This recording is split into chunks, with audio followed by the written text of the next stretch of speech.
Olá, estamos de volta com o nosso terceiro encontro do Clube do Livro de Liderança e Gestão da UFRN. Estamos discutindo o livro Para Novos Gerentes, da Harvard Business Review. O terceiro capítulo trata sobre salvando gestores inexperientes deles mesmos, um capítulo muito aguardado e que muitas pessoas já me procuraram se reconhecendo neles, eu inclusive. Esse capítulo ele vem com uma pegada um pouco diferente dos capítulos anteriores. Ele não foi bem pensado, pelo que eu entendi, para ser visto diretamente pelo novo gestor. Ele foi pensado para que o gestor inexperiente leia e ajude o novo gestor nessa nova empreitada. Mas, assim, caiu como uma luva, porque tem lá as dicas, as coisas que são importantes para os novos gestores e os nossos erros quando a gente começa nessa vida, né? Ele separa aí o capítulo em 5 etapas, né? Que seria delegando, recebendo apoio de cima, tendo uma visão mais ampla do negócio, demonstrando confiança e, por fim, sobre feedback. A gente poderia começar seguindo a sequência dele aqui, falando na questão da delegação. Quais são os principais problemas e como a gente pode manejar sobre isso? Acho que delegar é o maior desafio, na verdade, do gestor. Porque, como bem colocado no capítulo, o gestor, ele habitualmente vem de uma área operacional e ele chega querendo manter o controle de toda a ação, de toda a operação. E quando você vai para a gestão, necessariamente você faz um deslocamento para a estratégia. Então, se você não consegue fazer esse deslocamento para a estratégia, você não delega, você fica preso à operação. E o delegar, ele exige um grau de autoconfiança, porque você vai delegar e vai observar. Mas você precisa ter tranquilidade nisso. Se você delegar na impaciência, na insegurança, você não delega. Né? O profissional para quem você teoricamente delegou vai perceber que ele não está solto. Então, você precisa, trazendo uma conversa anterior nossa, precisa meditar um pouco na gestão, que é você ter a tranquilidade de delegar. E não ser ao mesmo tempo delargar, que eu acho que foi Tati que falou da outra vez, né? Foi. Você delega e se vira e tô fora. Tem que encontrar esse meio termo. Eu acho que o tema delegar talvez seja o mais crucial de todos. Todos os outros tópicos aí se referem a isso, né? Porque você gerir seria delegar a condução daquela unidade aos seus colaboradores, né? Então a gente pode demandar um pouco mais de tempo aqui, especialmente nessa questão, algo que também já vieram me perguntar e também eu já vejo. Como é que você acha, Daniel, que isso se processa quando, pela característica da função, ou mais frequentemente pelo dimensionamento do seu setor, da sua área, o gerente realmente tem que botar a mão na massa? Como é que ele faz para saber exatamente o momento em que ele está passando do ponto, microgerenciando, se sobrecarregando, ou quando ele está fora da atividade? Esse balanço é muito difícil. Essa nuance, ela é muito comum, né? E realmente, principalmente para quem está começando, já que é basicamente o tema aqui desse livro, quem está chegando na área da gestão tem essa dificuldade, né? E é muito comum também, como normalmente eu saio da operação, eu sou uma pessoa muito técnica, a minha ideia é que se eu colocar a mão na massa em tudo vai andar mais rápido. Mas o mundo, o aspecto ele virou, né? Virou de lado. Então, a grande sacada aí é que o percentual que eu me dedico para operacionar, botar a mão na massa, ele vai ter que diminuir. Por quê? Porque agora eu tenho pessoas trabalhando comigo, né, que me veem como exemplo.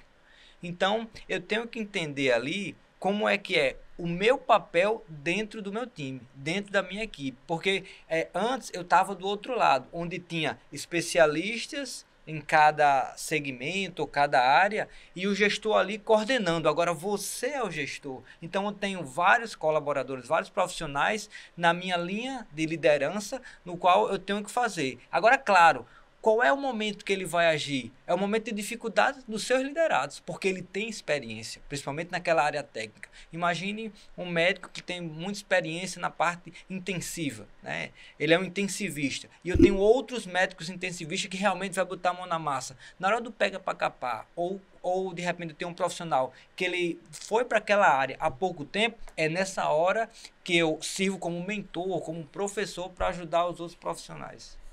Só um comentário aí, Rodolfo. Quando você perguntou em tamanho de equipe, né? Muitas vezes você tem um tamanho de equipe que você precisa estar na operação. Então, e eu particularmente gosto disso, de estar na operação, porque quando a gente tem um pensamento estratégico, a gente muitas vezes define caminhos ou determinados processos, e quando você tem um pouco da operação, você consegue perceber o quanto isso interfere em quem está na linha de frente. Agora, o que não pode é a gente confundir um momento com o outro. Exatamente. Na hora que você está estratégico, você está estratégico. Na hora que é operação, você é operação. Apesar do cérebro, obviamente, sempre fazer uma correspondência de uma coisa com outra. Mas é importante isso. E algo bem colocado é que quando você está na gestão, o sucesso da equipe que é o sucesso do gestor. Isso. Então, assim, precisa dar espaço para que as pessoas cresçam. Então, se eu sou coordenador de uma equipe médica, eu preciso que todos os médicos brilhem e que muitos pacientes queiram indicar os seus parentes para ele e que outros médicos queiram. Se eles vão indicar só para o chefe da equipe, então sua equipe médica é medíocre, né? Não tem sentido. Seu serviço não cresce. Eu acho que esse tópico tem muito a ver com o outro, né? Com todos, como eu comentei, mas tem um tópico aqui que ele coloca enxergando de forma mais ampla, enxergando mais amplo, né? E lá ele fala de uma diferenciação, que o gestor inicial, no geral, divide o tempo em 10% tático e 90% estratégico. Não, 10% estratégico e 90% tático. Isso, tem um pouquinho aqui na frente. E aí vai ganhando experiência, ele vai diminuindo, mudando a proporção. Eu queria, Daniel, que você que é estudioso mesmo dessa área, qual a diferença do tático para o estratégico? Não sei se a pergunta é muito... Não, é extremamente importante e fundamental, né?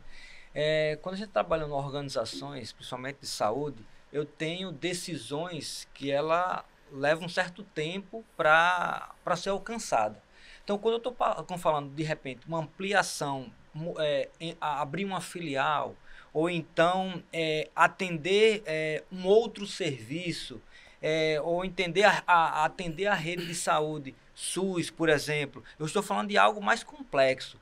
E aí, quando eu estou falando em complexo, estou falando de algo estratégico, ou seja, que isso vai ter um benefício para a sociedade e um benefício para o hospital. E quando eu começo a baixar para tornar aquele desejo real, aí é onde começa a entrar a mão na massa. E aí eu começo a entrar tático. Falar taticamente, e aí na verdade quando a gente vai falar sobre organizações, divide em 3 níveis, né? O estratégico, o tático e o operacional.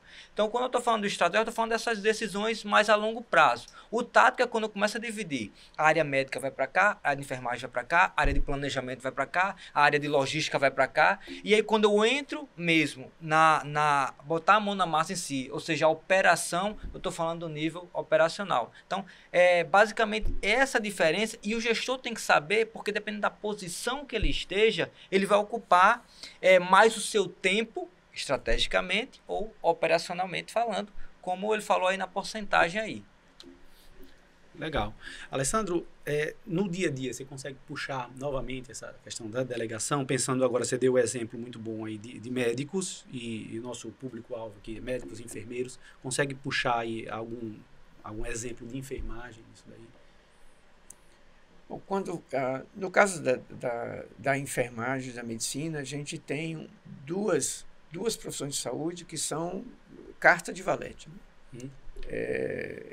Você sempre está trabalhando junto e você precisa enxergar a diferença do que faz o médico, do que faz o enfermeiro, e entender que a linha de cuidado do paciente é da enfermagem.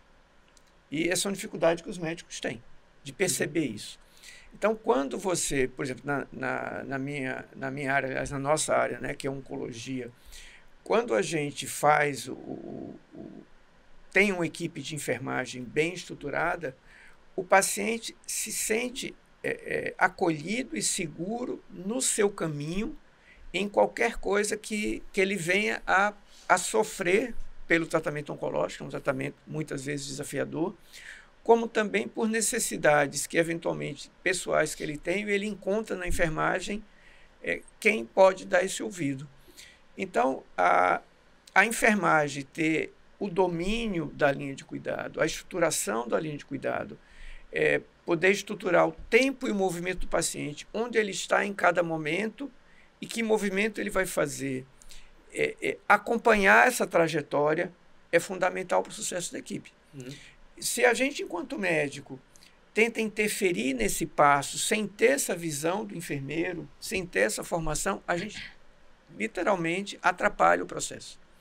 Então, particularmente, nesse aspecto é onde mais a gente precisa delegar, porque não é só uma delegação de responsabilidade, é uma delegação de respeito pelo saber que aquele profissional tem, que você, enquanto gestor, vai poder trazer estratégia, mas você vai ter um domínio tático limitado e operacional praticamente nenhum, porque é a enfermagem que domina aquilo. Isso puxa muito com a própria forma de ação da enfermagem, que tem muito de gestão na própria formação do curso, como na operação em si. Rapidamente elas tendem a ir para a área de gestão, porque também tem o trabalho dos técnicos, que elas gerenciam, que estão lá no operacional, ela fica ali no tático. São líderes. São líderes ali do setor, né? Um desafio também, aí já voltando para a parte dos médicos, que eu vejo, com relação a entender a parte estratégica e às vezes até tática como algo relevante, importante. Ele comenta aqui que às vezes o gestor inexperiente entende as conversas estratégicas como autoindulgentes. Você senta, você conversa, você toma um café e aí você gera ali uma definição, um longo prazo. E aí, aquilo ali não parece trabalho. Então, nos médicos, quando isso é definido, normalmente no fim do dia à noite, na hora do almoço. Não me parece que está dando a relevância que aquilo tem e considerando aquilo um trabalho, que parece mais uma diversão. O que é que você acha? Você tem a expressão também? Não, isso é muito comum, né? O médico ele enxerga muito o seu trabalho de atendimento, formulação de diagnóstico e proposição de terapêutica como sendo um todo. Muitos médicos têm dificuldade de entender todo um processo que acontece por vários profissionais para que aquele trabalho seja possível. Particularmente quando você está chefiando uma equipe, a sua estratégia sempre é aumentar o acesso, aumentar a segurança e aumentar o resultado para a instituição daquilo que você faz. E o médico ligado no operacional, ele não consegue perceber essas nuances. E também a gente não, enquanto gestor, obviamente, se você começa a discutir com a equipe a este nível, eles vão também deixar de ser operacionais e passar no estratégico. Então, você montar um plano de trabalho de desenvolvimento daqueles médicos que sigam o seu projeto de desenvolvimento da equipe, tá? Para que você consiga atingir esses objetivos. Então, se você tem uma nova evidência científica de maior segurança, a gente precisa dividir a evidência científica sem necessariamente ele estar vendo que a gente está aumentando a segurança da equipe, né? Idem para um resultado financeiro.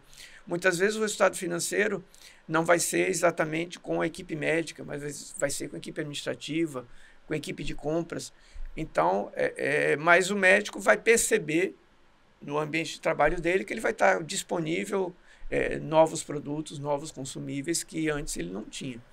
E aí a atualização da equipe médica para que ele entenda o que ele tem acesso agora e, eventualmente, por que ele tem.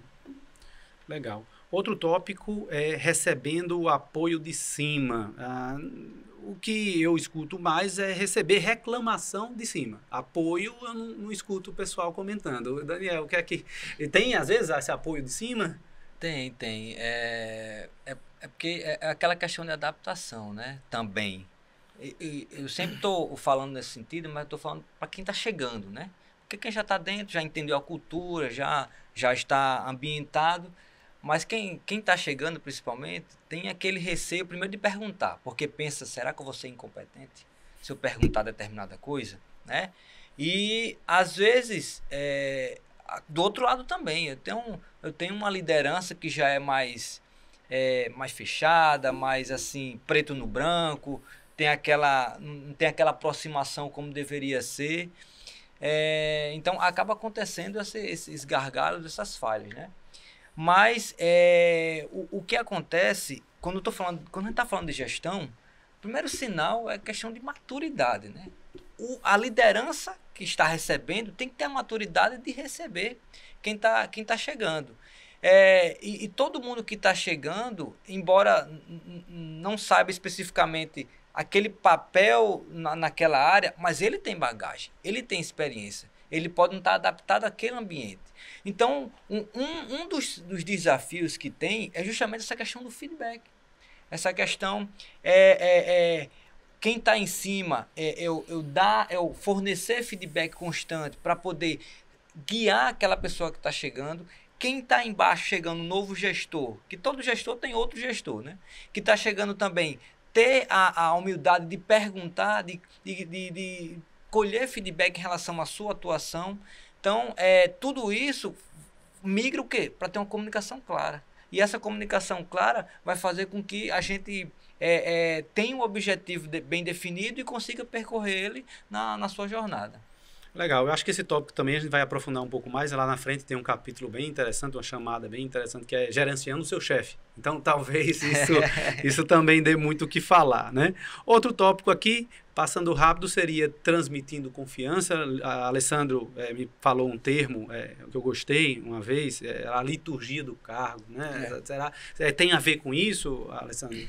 Sim. Uma coisa é o gestor na sua casa, na sua vida. A outra é o papel dele enquanto líder de uma equipe, né? Então, obviamente, você não pode falsear quem você é, porque os seus princípios de personalidade, de ideologia, de crenças estão em você. Mas é você entender que você é um exemplo em tudo que faz. Do horário que chega, isso, como se comunica, como trata o cliente, como trata alguém que é subordinado ou o seu superior. Então, você precisa pensar nesses aspectos, porque o objetivo ali não é que você seja uma estrela, mas o objetivo é que a equipe ande de forma coesa para um objetivo, e esse objetivo foi passado pela autogestão para uma parte, outra parte foi você que colocou no seu plano de trabalho. Então, este é o objetivo. E quando você colocou, só puxando um pouquinho a questão do feedback, o feedback ele precisa ser construtivo, porque nós não estamos ali para dar lição ou chamar atenção como um pai e uma mãe. Estamos ali, dois profissionais conversando, para que a gente tenha um ajuste de ações para que atinjamos aquele objetivo que a gente considera que é importante para a equipe, né? Então, essa é a liturgia, a gente sempre lembra disso. Somos todos aqui interdependentes, o sucesso dessa equipe é que é o sucesso do gestor. Então, precisa de respeito, precisa de postura para isso. Inclusive, quem fala muito isso é Andrew Grove, que é um ex-CEO da Intel. Ele fala justamente isso. O que a pessoa tem que entender é que o sucesso do gestor é o sucesso da equipe. Você tinha até falado nisso. Aí eu lembrei dele agora, achei interessante. Eu lembro que eu acho que foi num dos cursos que você fez, que você perguntou lá na dinâmica, o que é que vocês acham da sua equipe, né? E aí, depois, o que você acha de você. É claro que você nunca pode ser melhor do que a sua equipe. A conclusão era essa, mas, no geral, a pessoa diz, minha equipe é mais ou menos, na real, eu sou melhor do que a minha equipe. Aí, não. O topo que você pode chegar é a sua equipe. Você é daí para baixo, né? É bem interessante essa visão. E aqui no livro, para puxar mais aqui para o livro, ele dá o exemplo, né, de como o líder, né, gera o comportamento dos liderados, o exemplo do Linda, né, que é bem ilustrativo da forma como ela se portava e dos problemas que isso levaram, né. Para a gente poder encerrar, então, Alessandro, desse capítulo, o que é que você deixa aí de mensagem principal, aí, de ilustração, de dica para o gestor que está começando agora? Olha, eu acho que do capítulo todo, o fundamental é o saber delegar. Saber delegar. Saber delegar é fundamental porque é um trabalho em equipe. Então, a delegação é a ferramenta mais importante para que você tenha sucesso como um gestor. O pensamento estratégico ele é inerente ao gestor, você precisa ter o pensamento estratégico. O feedback é construtivo, também é uma tarefa de gestor, mas o delegar é que, de fato, faz essa ponte entre o gestor e a sua equipe. E você, Daniel? O que é que você... Eu acho que é a somatória, né? Porque para delegar eu tenho que me comunicar bem, né? Para me comunicar bem eu tenho que ter feedback.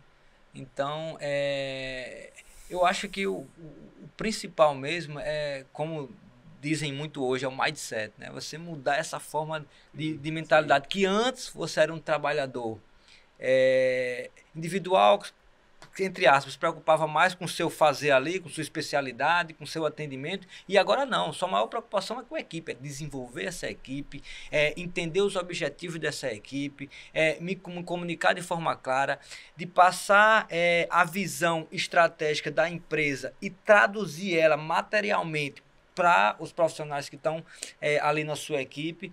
Então, eu acho que o principal é esse, é ter a humildade, é reconhecer que precisa aprender, que precisa colocar de forma contínua a área de gestão que você agora mudou de lado, entre aspas, mudou de lado, né? Aquilo lá que era bem específico, agora você está mais gerencial, que você vai ter que ter uma linha de comunicação de baixo para cima, de cima para baixo. Então, entender isso, internalizar isso, acho que é a melhor forma de conseguir dar os próximos passos aí como um gestor. Embora internalizar seja difícil, a gente tem a sorte de que tem literatura para isso, né? Tem gente estudando isso, então é muito interessante que a gente esteja falando de coisas da nossa vivência, do dia a dia, que várias pessoas têm me procurado dizendo, sou eu.